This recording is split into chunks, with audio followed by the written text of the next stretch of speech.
Bava Basra Daf Dal. We're going to begin daf-yomi-bava-basra. Heard this after the bis chashmonai haver. The Gemara now elaborates on the episode involving Bava ben Puta. The Gemara heard this after the bis chashmonai haver. Heard this was a slave in the house of Chashmonai. Nasan einav be'esatinekes. He set his eyes upon a certain young girl from the house of Chashmonai. We wanted to marry her. Imechad. One day, Shama hahu gamra maskala de Amar kol avda de mard hashtam matzlach. One day, Hordus, which is Herod, heard a baska that said, any slave who rebels now will succeed. Kom katlino the kula mervasa v'shayda lahi inaksa. He rose up, killed all his masters, but spared that girl. He chazdi sahi yanukta the koboy the mitzvah. When the girl saw that he wanted to marry her, slikal igarta, or Ramah kol amora komanda osis b'omar m'beis chashmonai kasina avda hu, the leishtainer minay ela hu yanukta. So, when she realized what was happening, she went up to the roof and screamed and said, whoever comes and says, I come from the house of Chashmonai, is a slave, since only that girl, in other words, I remained from them. That girl fell from the roof to the ground and died. Hordus preserved the girl's body in honey for 7 years to prevent her from decaying. Some say that he had relations with her. Some say that he did not have relations with her. The Amri La Ba'ala. So now, according to the ones who say that he had relations with her, or the Tamnia La Tuvli Yisra. So those who say that he engaged in with the corpse, the reason that he preserved the body was to gratify his desires. The Amri La Ba'ala, and the ones who said that he did not have relations with her, hide the Tamnia, the reason why he hid her, or preserved her is was that people would say that he married a king's daughter. Amar Hordus said to himself, Man Darish who darshans one from amongst your brothers, you shall set as a king. As meaning that he who is appointed a king must come from a Jewish family, cannot be a slave or a ger. Rabbanon, it's the Chacham who expanded this pasuk, insisting that a king must have Yiddish roots. So he rose, but he killed all the Chacham. But he speared Bava Basra in order to get counsel with him. Hordus placed a garland made of porcupine hide on Bava Bastra's head, which pricked his eyes out. One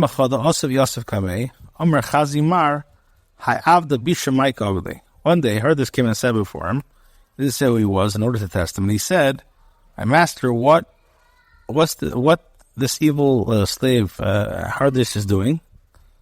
So Bava Basra said, what should I do to him?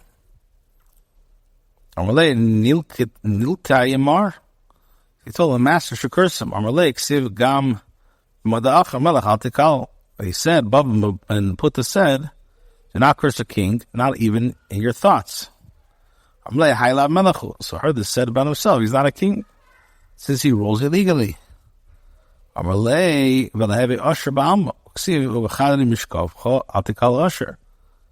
he said, well, but they said to him, even if you were merely a rich man, I will not curse him. As it says, do not curse a rich person in your bed and chamber. And even if you're only a leader, also you're not allowed to curse him. You should not curse a leader amongst your people. So Hordus said to him, Marwali said to him, but that Allah stated with regarding a leader amongst your people that is fit, a yid who acts as a member of your people, in accordance with halacha, and this one does not do the deeds of your people. Bava Basra said, nevertheless, I'm afraid of him. Or they said to him, there's nobody who will go and tell him. Since you and I are sitting here alone. But he said, for a bird in the sky shall carry the sound, and that which has wings shall tell the matter. I heard this said to him, I know who. I am he. Had I known that the Chachamim were so cautious, I would not have killed him. Now, what is the man's remedy? What can I do to do tshuva?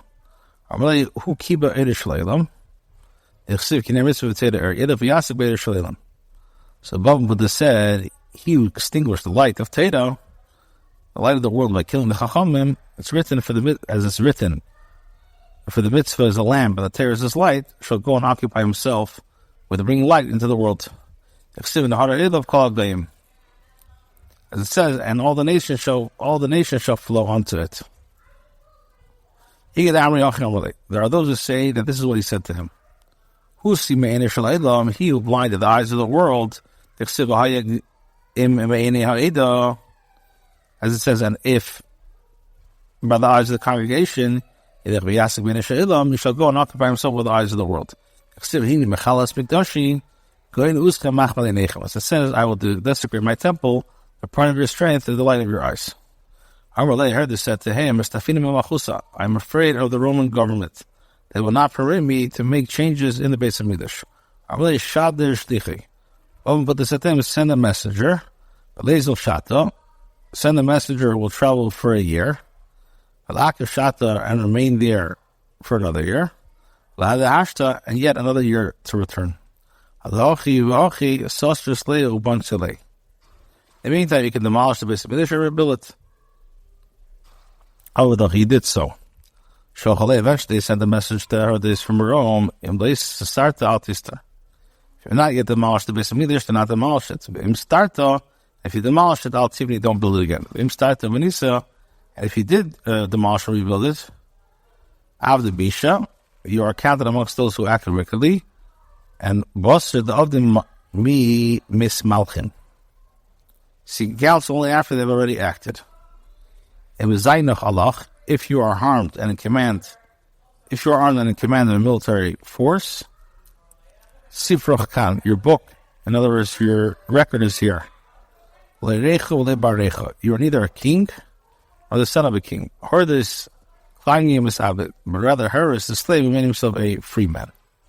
My Recha, what does it mean, Recha? Malchusa. He's a king.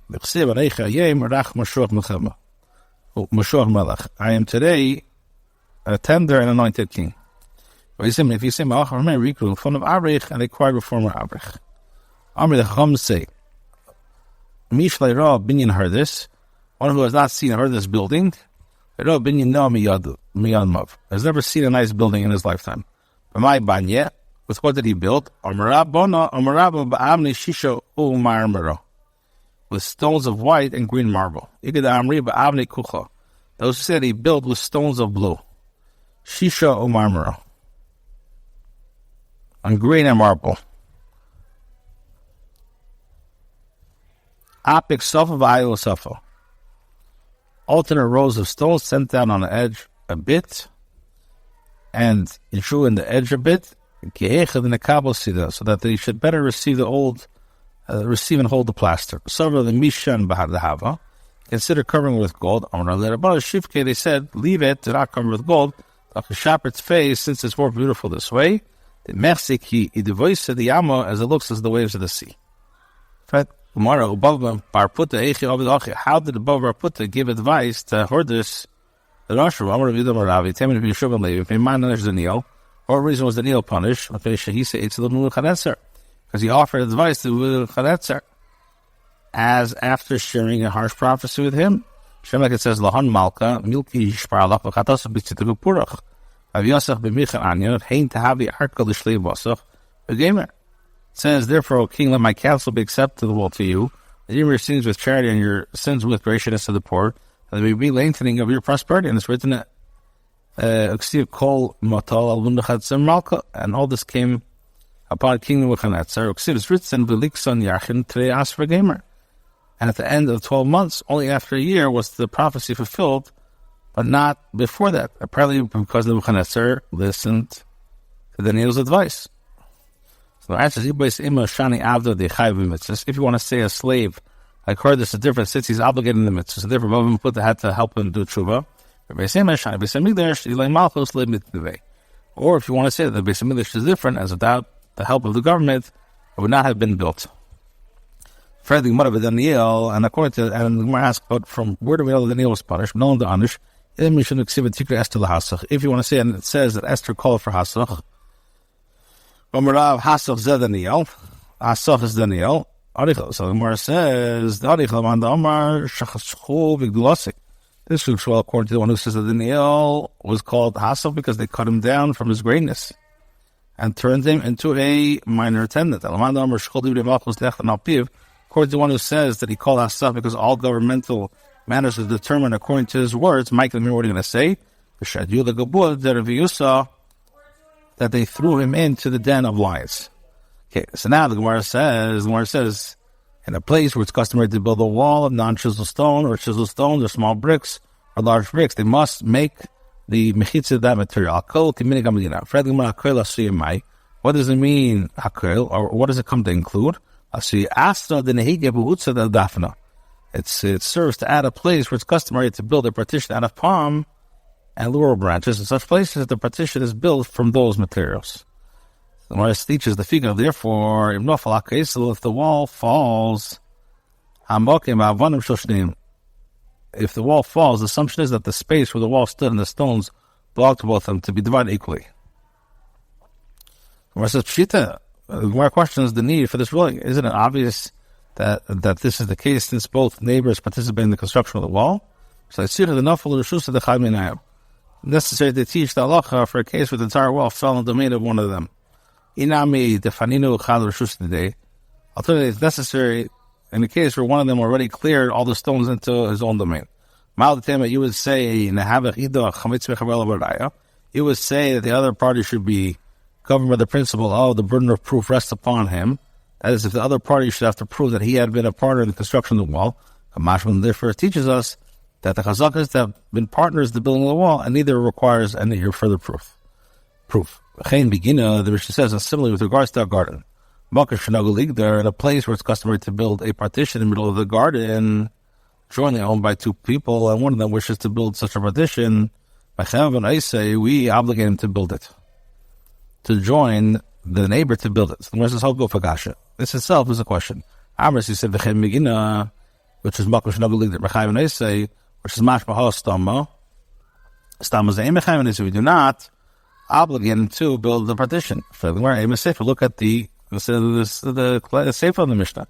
With regard to expansive fields, in a place where it's customary not to build a partition, we do not obligate the neighbor to build a partition. We can learn with stama zeh. It says hashta stam gina amrisle. But if you're saying that stam gina not stam bika mibayle, is necessary to say about a field. Certainly in a field, there's less of a need for a mechitza, as there's less damage caused by gazing at the Hezagriya.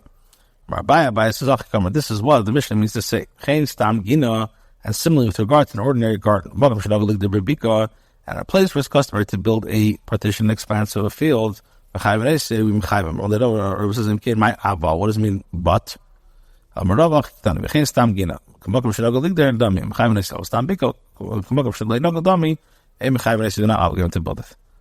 the Mishnah teaches, rather, if one wishes to erect a partition, he must draw within his own field and rebuild a partition there. And he makes a border mark on the outer side. What is the meaning of a border mark? He bends the edge of the wall towards the outside. Let him make it on the inside. Of the Gemara says, let him. The Gemara explains his neighbor might also make it on the outside. Amar, and say, who mine and yours, the wall is both mine and his. So where it says, if so, there's a concern about such a deception. Now also, when the person who builds the wall and makes a border mark on the outer side of the wall, his neighbor might cut it off and say, the wall is both mine and his. Where it says, where it says such a cut is noticeable and the deception will not work. Now those who say that the answer to the question, what is the meaning of a border mark, or it says, he bends the edge of the wall towards the inside. Where it says, let him make it from the outside. His neighbor might cut off and say, the wall is both mine and his. If so, concerned with such deception, now also when the person who builds the wall makes a border mark towards the inside, the neighbor might add a border mark to his own and say, it's both mine. So our answer is the pupa midi yadi. In addition, is noticeable and the deception will not work. But it says from the outside. If they want to catch a question, it says the party who builds the wall just smear with clay up to cubit at the top of the wall on the outside. But let him do this on the outside. Or explains over the bar. In that case, the neighbor might also do it on the outside. Amar and say the wall is both mine and his. If so, here also the kofle the chaver. If so, that there's a concern of such deception. Now, also when the person who builds the wall smears it with clay on the outside, his neighbor can peel it off and say, Amar this wall is both mine and his. Or explains peeling clay is noticeable and the deception will not succeed. Or it says if the partition of palm branch. How does he make the border? He directs the tips of the branches to the outside. Let him do it from the inside. So the Mar says, if he so directs the branches, his neighbor might also do the same outside, that is to the side facing his own property, and say the partitions is both mine and his. If so, that there's a concern that he might deceive, deception. Now also the one who builds the partition directs the tips of the branches to the outside. The neighbor can cut off the tips, throw them away, and say, it's mine. So where it says, mashtik leitina, you should smear the tips of the palm branches with clay. Where it says, hashtanami asis chaver color clay. If so, here also, it might come and peel the clay off. My answer is klufa mididi. Peeling is noticeable. Abaya says,